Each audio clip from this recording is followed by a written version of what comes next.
What's up, everybody? My name's Chance, and today we're going to be taking a look at an Esper Lumbering Battlement deck, which I've so coyly have named Enter the Battlement instead of Enter the Battlefield. Anyways, it's very fun. It's a very fun deck, and an Esper deck I can play and not feel 10,000% guilty about playing. So that's one of the nicest parts of it, really. Anyways, before we go and hop into this deck tech or deck breakdown, I'd like to remind you all, if you enjoy the video, please be sure to leave a like down below and a comment in the comment section if you have any suggestions on this video, future videos, or past videos. Furthermore, if you're new here,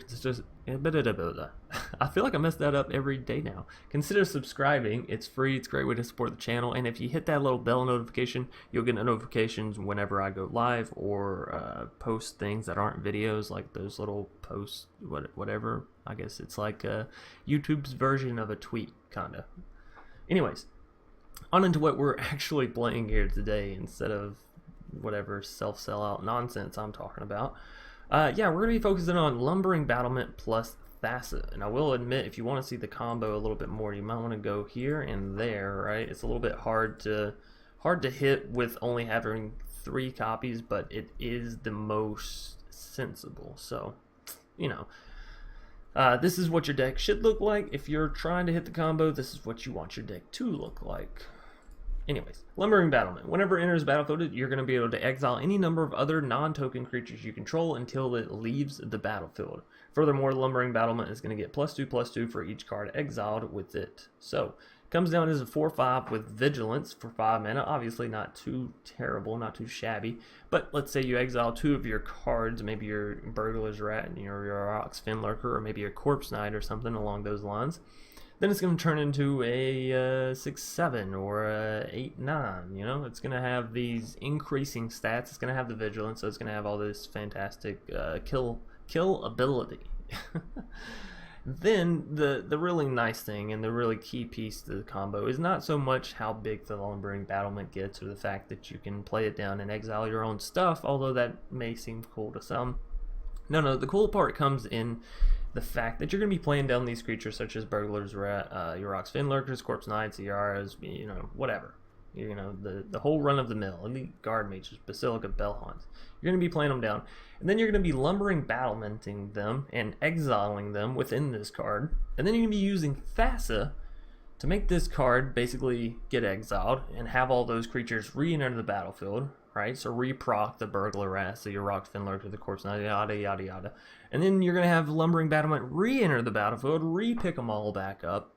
And so it's basically like a Thassa Cluster Bomb, right? Instead of making one creature re-enter the battlefield, you're going to be making every creature re-enter the battlefield, which obviously there is a lot of potential for this. So the route that I've chosen to go for this, and I've thought about doing this in 2 deck archetypes. Obviously this is one I decided to go with ultimately because I think it's the best, hands down.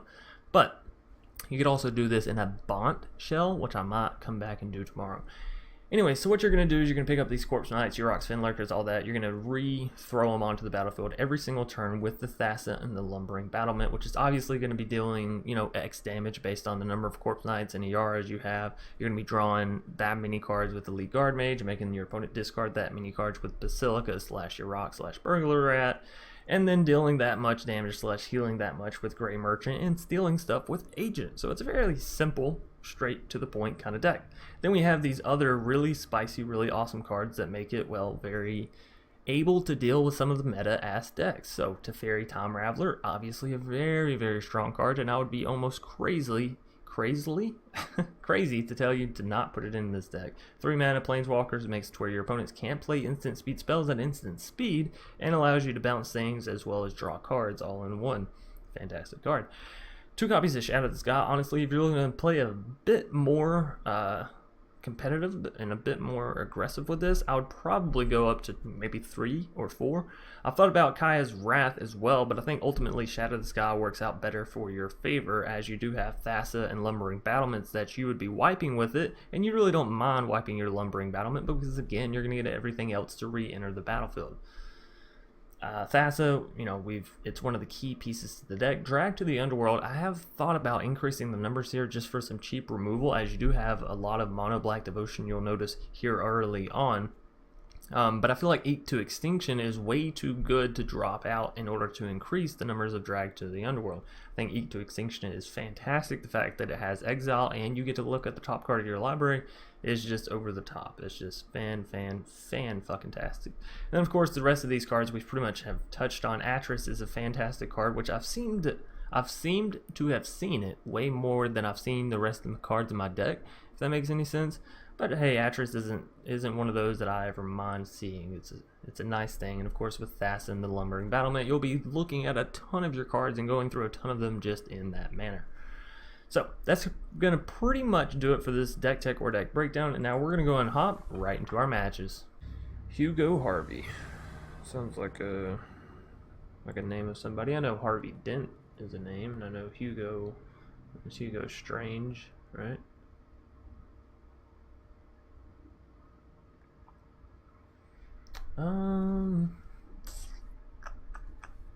It's a bit costly. It's a bit costly. We do have 24 lands in the deck. Maybe we just take a mulligan. Maybe we don't have 24 lands in the deck. Maybe I'm lying to y'all. Shit, I don't know. I was fairly sure I had 24 lands, but looking at these two hands, you wouldn't think it. We will go ahead and pay down for this Godless Shrine so we can get the Corpse Knight into the Fin Lurker and then go from there. This deck has a way of doing a lot of damage without attacking. Not so much as a cat deck where it's like every single turn. They might take the Fin Lurker here actually. Yeah. But I say it's our next line of action and they definitely don't want to get rid of anything in their hand, so makes the most sense. Now we'll go ahead and throw down a Temple of Deceit, and that should set us up for the Elite Guard Mage come next turn. A Corpse Knight, sure. Sure. It's better than one Corpse Knight, two Corpse Knights, so we're really just looking for mana and that Lumbering Battlement, trying to get this combo down. And of course the Thassa. Yeah, there's a bit of setup to this combo, but it's fun. And I feel like that's what happens. Like the later we go into sets, the more exaggerated combos you're gonna see, basically, right? Like when sets first drop, it's like, oh well, here's all the ones that are pretty much right there in your face.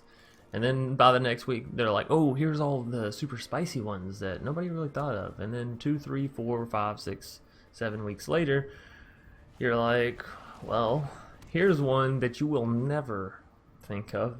Mostly because it's not exactly on your radar. Could go for the Grey Merchant. I'd rather go for the Elite Guard Mage. There's a Lumbering Battlement. Ooh, now if we can just hit a land, this would be fantastic. A land and a Thassa. Well, or an Ayara. I guess Ayara works as well. And again, we already have them down to 11 damage, and really have only been swinging in with Corpse Knights, so don't worry though, I know the board wipe is coming. Thirst for Meaning. Ooh. Our opponent's playing like a Dimir enchantment deck. That's a little weird, I'm not gonna lie. Agent just went to their graveyard. You think they're playing Reanimate? That would be bad for us. Oh no, not my Lumbering Battlement. No, don't take that card. Oh, there we go. Whew. They just took the more sensible one, not the more fun one. Thank you for that. Oh, really, game? You're like, oh, but chance. No. All right. So we need a land and we need a Thassa. That's what we're looking for here. Normally we don't get this. Oh, there's the Agent. Which one do you think they're going to steal? Probably the Corpse Knight, right? Because they're dangerously close to death. So there's the Agent and Corpse Knight. Although Guard Mage can just go overhead, so it's like, what to do. Yeah, I know. They take the Guard Mage. Oh, there's the land. All right. So first is going to deal the 2 damage there. Then we're going to absorb these two. And then next turn we can either Lumbering Battlement this Lumbering Battlement, which should make these cards re-enter the battlefield, right? Which should kill our opponent. Well, maybe not, because it's only going to be like 2 damage, right? Oh no, they're about to Agent of Treachery my Lumbering Battlement. Yikes. Well, I think this game's, it's safe to say this game's over. Unless, of course, we can get some of that nice board wipe that we have in our deck, some of the Shatter the Sky, right? So that's what we're looking for here.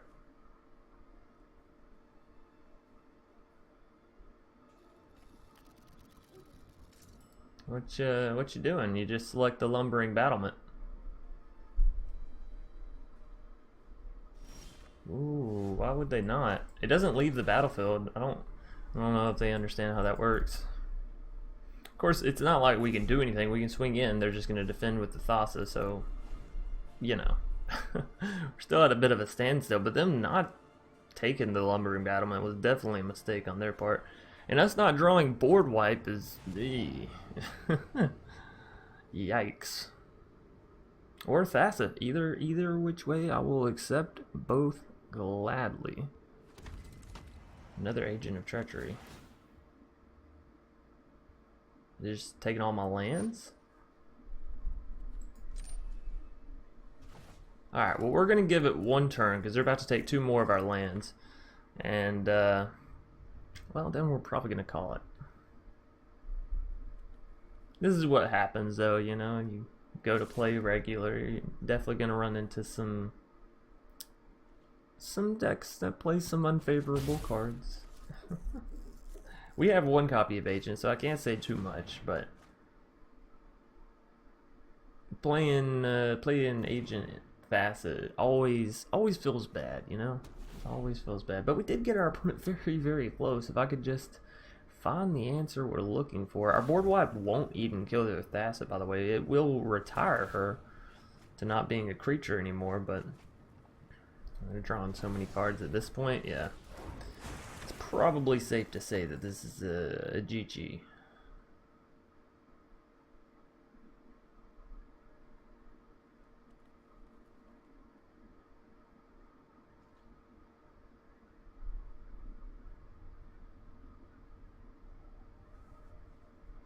Hopefully our opponent will hurry up.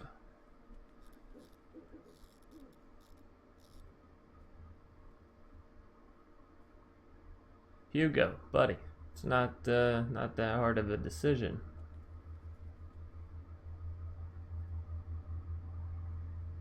They're selecting what cards to discard, and I understand that sometimes it can be a bit troublesome, but in a time like this, where like you've already won the game, it should be fairly easy. Alright, we're gonna say a good game on that. Your Ox Finlurker not gonna be good enough. Unfortunate, but Agent Treachery Thassa. It happens. Weedy G gonna be our next foe. First foe, a foe. It's a little interesting as far as the lands go. You don't ever really want to draw into 2 Fabled Passages, but it does also mean that we can at least get 1 of every color, which is kind of good. We want 2 for the Urox Finlurker, don't get me wrong. I will go ahead and get a Swamp, actually. I will. And a Hazda Marshal, a card I haven't seen in a very, very long time. Well, we hit the white mana for the Corpse Knight. I won't be too upset about that. Next turn we can go into a Teferi if we want, and then follow that with an Elite Guard Mage, or we can follow it with a Urox Finlurker and then have mana remaining depending on what we have in hand. Legion Warboss gonna conjure up a little 1/1 Gobbo that has to swing in. We'll kill it with the Corpse Knight fairly easily, unless they swing in with a Hazda Marshal, in which case we're definitely gonna swat that flaw before it can get too big. So going for Teferi here. Teferi would die guaranteed, but we don't really have any other options. We'll have to see what we draw into. Our opponent does need to attack here. I'll remind them that it is their go. They have to. Yep, there we go. Weedy G, it's okay. They're still learning how everything works. Maybe. I say that almost jokingly, but they very realistically could be a newer player. Although if they are, I wouldn't expect them to have Haas the Marshal. That's certainly an old one. Although, with how they seem to be hiccuping during this attack phase, might assume that they're kind of new. There we go. They figured it out. Alright, so we'll block and kill their Gobbo. Another Yurok's Finlurker. Well, I do enjoy it. We are going to have to give up the Teferi here, but it'll slow their plays a little bit. We'll bounce that Legion War Boss back to their hand. We'll draw a card for ourselves, a Godless Shrine. Well, I just tried to pull it over there, but the game says no. So we're going to go no attacks again. If they want to kill the Teferi, they're going to have to swing in with the Haas the Marshal. Absolutely, that's what we are requiring here today. So let's see if they will. They will indeed. Alright, well, we will Corpse Knight that Marshal. Then we're going to go up to 4 mana. Do we want to get an Elite Guard Mage down, or Yurok's Finlurker, or we could always do a drag to the Underworld and just kill the Legion War Boss. It's not a bad option either. Although if we get a Yurok's Finlurker down, this becomes only 2 mana. Decisions, am I right? Well, either which way, we will go ahead and get down the Fabled Passage. I think this is getting played no matter what, and we'll grab this last swamp out of there. Thank goodness that's out of the way. I'm not gonna lie, I really do want to just drag to the Underworld that Legion War Boss, for fear of it just overrunning things. So that's what we're gonna do. We're gonna kick it back to their turn, and before we need to put a stop before they kick to their, what's it called? This will be perfectly fine. Legion War Boss is a bit funky with when it activates, so I always like to kill it a little bit early just to ensure that we're taking it out, you know? So they probably won't be swinging in here with their little 1/1. I was about to say, they have zero reason to, really. And we do have a Grave Merchant of Asphodel over here, which means once we get our mana up to that point, we should be sitting fairly pretty. I'm going to go ahead and throw down the Elite Guard Mage, just going to gain us some life, deal some damage, and draw us a card. Some more blue mana. Well, I'm not going to say no to that, just in case. Just in case. And no swing-ins with the Corpse Knight. So our opponent's playing some kind of weird Boros Gobbos deck, which, you know, hey, hats off to them. I do love me some Gobbos. If you can make it work, I will certainly applaud. At 5, we're up to 6 mana, which means we can do a Yurok's Finlurker and an Eat to Extinction, and they are just getting all the Goblin Gatherings down. I'm liking what I'm seeing so far. Throw down an Angelic Exaltation and a Krenko, and you got me sold, buddy. I'm all on board. So again, we can go Yurok's and keep up mana for Eat to Extinction. I don't think popping the Teferi right now is exactly ideal. So we'll hit them with the Yurok's, make them exile something, one of their 3 cards. Linden, ooh, yeah, that would have been great for him, right? Just gaining all that life. Then we'll pay to get down the mana for Eat to Extinction. Again, don't want to throw down the Teferi quite yet.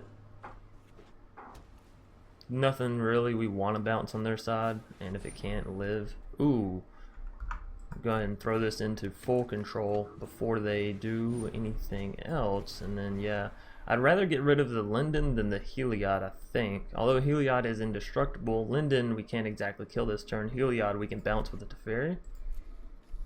So we'll auto pay, and we can take it out of full control now. We'll resolve that, get rid of Linden, because again, they are, ooh, I'll take another Corpse Knight. You know what? Sure. If I can hit a Lumbering Battlement now, at this point, we should be doing pretty good. I could even bounce it with my Teferi, right? Deal decent bit of damage, make them exile whatever cards they may have in hand, gain some life, draw some cards, all that fantastic stuff. Of course, deal some damage with the Corpse Knights. Now, next turn, they can, of course, use Heliod to pay and give their creatures lifelink and then build up their other creatures if they want to do that. That is something we are a little worried of, so we might use Teferi here to bounce the Heliod and go ahead and throw down a Corpse Knight as well. So we'll go Corpse Knight. We could also go Yurok's Finlurker if we wanted to wait another turn, but I think I'd rather bounce the Heliod as soon as possible. So I know my responsibility. Bounce there. And we get another land. You know what? Yeah, I'm going to pay 2 and go ahead and get down this Finlurker, because sometimes life just gives you exactly what you want. And bye-bye Heliod. Couldn't have asked for a better card draw there. Now, I will keep back all of my defenders, and here's why. If they want to kill my Teferi, they're going to have to swing in with all 6 creatures, and then I just get to pop a few gobbos for free, basically. Another Goblin Gathering. Holy Christ, they're up to 10 goblins. That's a ton. It's an absolute ton, and I just keep drawing lands. Well, This might be a bad idea. yikes. Am I right? We'll throw down on the Grey Merchant, deal 8 damage, 9, 10. Okay, so they're down to 15. We're up to 26, and I guess we might as well get this land out of our hand. And, yeah, I will swing in with the Elite Guard Mage, because the point now, to whereas if I had been doing it, well, they'd already be dead. That's okay, WDG is going to go ahead and surrender, and we didn't even need our Lumbering Battlement. Our creatures just took care of them all on their own. Well, it's always a nice victory. Alrighty. TFW... cut. Sure, seems fun. We'll at least have the Thassa starting out. All we need now is a Lumbering Battlement, and we're well on our way to our combo. It's not the easiest one to pull off. I'll admit it. We will go ahead and get down to Temple of Deceit, though. Grey Merchant, you're a bit premature there. We can always take you on later. And our opponent replies with the Temple of Deceit. Always enjoy seeing that that mirrored start. Alright, so your Ox Finlurker will come down and cause some hand disruption. And we'll see if maybe we can draw into a Corpse Knight or something playable, or more land. I would certainly take more land as well. Of course, I better bite my tongue with saying that. Lord knows how the game likes to flood and screw us. Land is this touchy subject with Magic. You just don't talk about it, and then you get exactly what you want. Alright, so Temple of Silence. Another Atris. You're always right there, aren't you? Alright, we'll keep you. We'll keep the Atris. And I'll get in for the mighty 1 damage with your Ox Finlurker. Tombbound Lich. So our opponent seems to be playing just a straight up Dimir deck, not so much Esper like our own. We could go for a Thassa immediately. Just get the Urox disrupting their hands. And you know what? I think I will. Atris is good, sure. Shatters, whatever. Eat to Extinction, cool. But Thassa is indestructible. Should be able to stay on the board unless they use Eat to Extinction, which actually can't target Thassa until she becomes a creature. So that is kind of good, right? Technically, she's not a creature right now. I think that's how that works. Oh, they just connived my Urox Finlurker. Look at you. Look at you being all smart. So we can either go for an Atris or a Corpse Knight or a Shatter the Sky. So if we're gonna shatter, let's shatter now, alright? Nobody has a 4-power creature, let's just get rid of everything. And then we'll go into our own combos later. Bond of Revival. If only I had known. Alrighty. Well, let's go and get an Atris down, actually. So we'll get us some cards.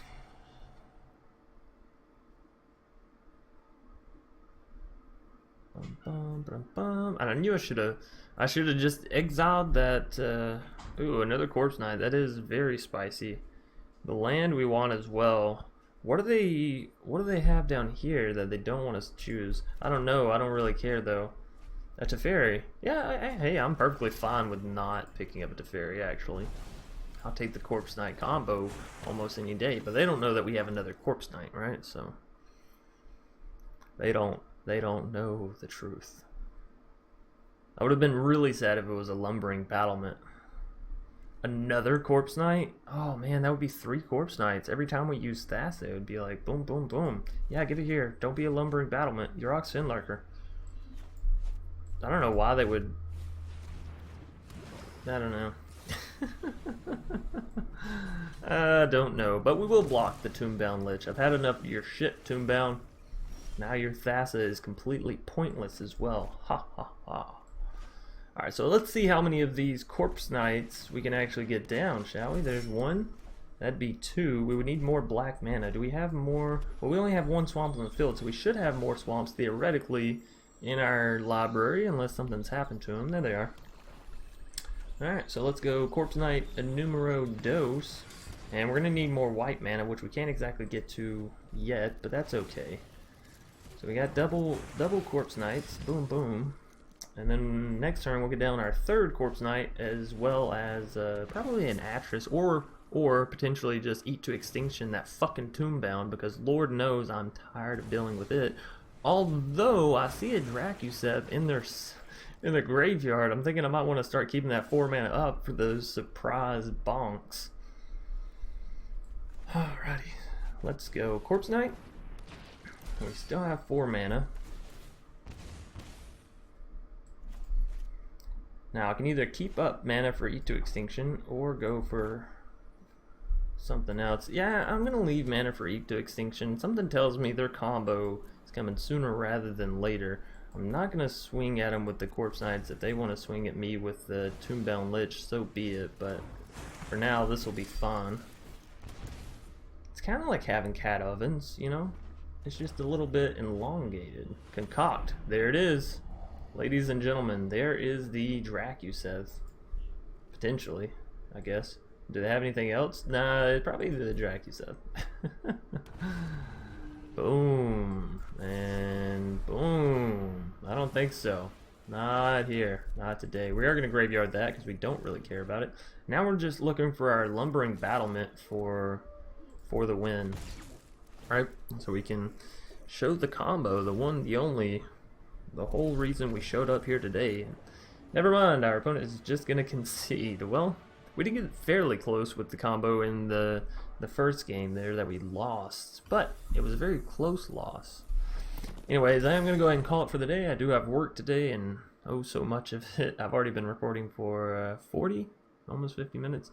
So, thanks everybody for watching. Hope you enjoyed. If you did, please be sure to leave a like down below, comment in the comment section, and of course, remember to subscribe if you're new here, and hit that bell notification so you can get, well, you guessed it, notifications whenever I go live, put up a video, or post anything about anything. Anyways, that's going to do it for today. I'll see y'all either later tonight or tomorrow. Peace.